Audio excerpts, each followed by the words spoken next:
கோலியாத் ஒரு அரக்கன், தாவீது ஒன்று சின்ன பிள்ளை. எல்லாரும் கோலியாத்தை பார்த்து பயந்து கொண்டு இருக்கல சண்டை போட. தாவீது வந்து சொன்னவர், நான் கோலியாத்தோட வந்து சண்டை போடுறேன்று. அப்போ சண்டை போடக்கல தாவீது சொன்னவர் கோலியாத்தை, நீ ஈட்டியோடையும் பட்டயத்தோடையும் வாரைந்து, ஆனால் நானோ நீ இந்திக்கிற இயேசுவின் நாமத்தினால வாரேன்.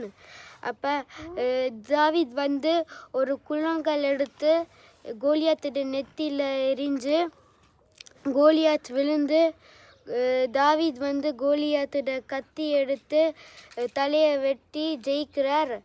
அதே மாதிரி நீங்களும் இயேசுவை விசுவாசிச்சா யுத்தத்தில் உங்களுக்கு வெற்றியை தருவார்.